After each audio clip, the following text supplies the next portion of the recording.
Hey everyone, and welcome. We have a truly fascinating explainer lined up for you today.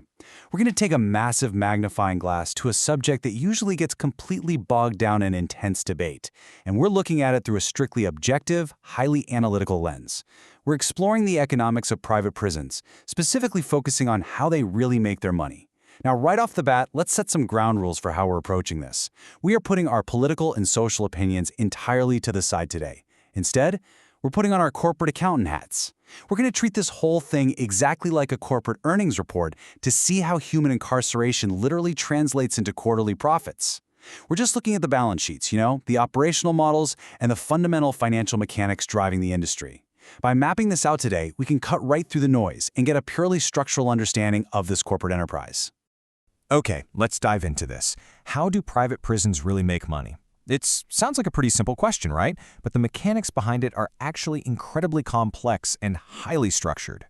Look, if we want to understand any business, we have to follow the money.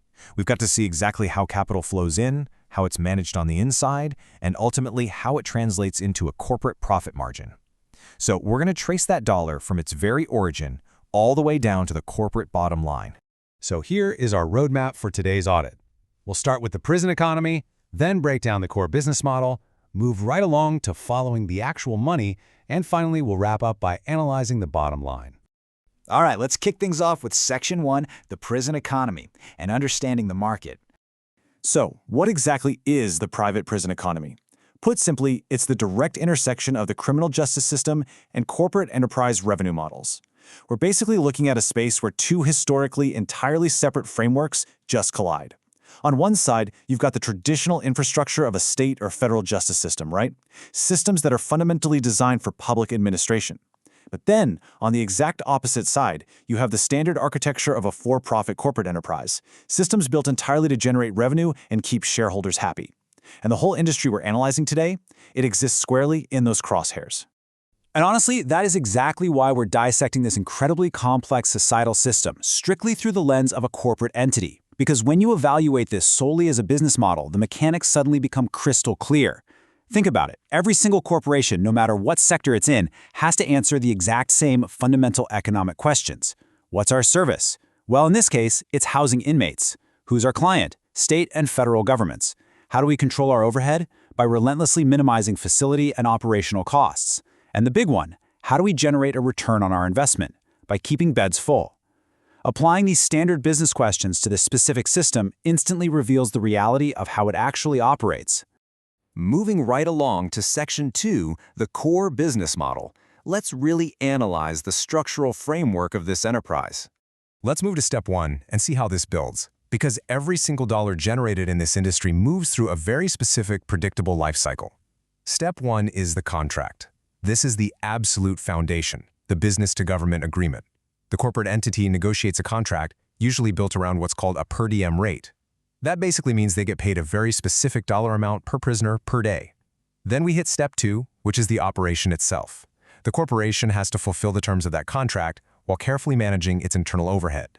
This is where things like staffing levels and facility maintenance become your primary variable expenses. And finally, Step 3, the revenue. This is the realization of the margin. It's where the corporate entity calculates the difference between the capital provided by that per diem contract and the capital they actually spent during the daily operation. It is a highly systemic three-step financial loop. Now, this essentially compares two entirely different sets of financial incentives. A public model operates as a state-funded cost structure. Financially speaking, its whole goal is budget management and cost allocation within a public framework. But a private model, that operates purely on corporate revenue generation. It takes a traditional public cost center and transforms it into a corporate profit center. So the economic motivation completely shifts, right? You go from simply absorbing a cost to actively optimizing for a financial margin. And from an economic standpoint, that is a massive structural difference. All right, Section 3, following the money. Let's go ahead and map out that actual revenue. To accurately map the revenue, we always have to start right at the source. Where does the capital flow actually originate? Now, in most retail or service businesses, the capital comes directly from the individual consumer. But here, in this specific business model, the primary client is the state or the federal government. So the foundational capital flow originates from public funding. And what is just endlessly fascinating from a pure business perspective is that a lot of these contracts include minimum occupancy guarantees or lockup quotas. Basically, this often locks states into paying for 90 to 100% capacity, guaranteeing a massive, steady revenue stream for the corporation, completely regardless of whether crime rates are actually rising or falling. Now, what's really interesting about this structure is how it relies on three critical pillars. First up, identifying revenue streams. And this goes way beyond that primary government contract we just talked about. These corporate models look for highly lucrative secondary streams inside the facility itself. Think privatized healthcare, monopolized and high-cost inmate telecom contracts, and some pretty hefty commissary markups. Second pillar, auditing operational costs. Look, in a model where your top-line revenue is relatively fixed, the easiest way to widen your profit margin is to aggressively minimize day-to-day expenses. Often, this translates into lowering guard wages, reducing staff training, or just cutting rehabilitation programs altogether. And finally, the third pillar, sustaining the corporate bottom line. Every single decision made in those first two pillars is entirely in service of this third one, making absolutely sure the corporate entity remains profitable. And that brings us to Section 4, analyzing the bottom line. Time for our final audit. Here's the thing. When an entity is fundamentally designed to generate corporate revenue, literally every operational choice, from guard staffing levels to medical investments to how meal resources are allocated, has to ultimately align with the financial objectives of the business. There's just no way around it. The balance sheet essentially becomes the master blueprint for how the facility fundamentally functions on a day-to-day basis. The relentless pursuit of a sustained bottom line heavily governs the operational reality inside those walls. So the crucial point is this. What are the overarching economic incentives driving this entire industry? Well, when we synthesize everything we've looked at today, we see an industry driven by your completely standard corporate incentives: efficiency, scale, margin optimization, and of course, contract renewal.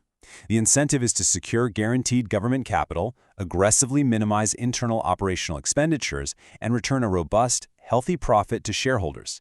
That is the objective economic reality of the business model. By stripping away all the intense political debate and just looking at the bare-bones architecture of the enterprise, we get an incredibly clear picture of the actual motivations at play. Which leaves us with this final, overarching question to really chew on long after this explainer ends. What does it fundamentally mean to monetize this specific system? When we take a function that's traditionally managed as a public cost and fully convert it into a corporate profit center, it changes the entire economic DNA of the system.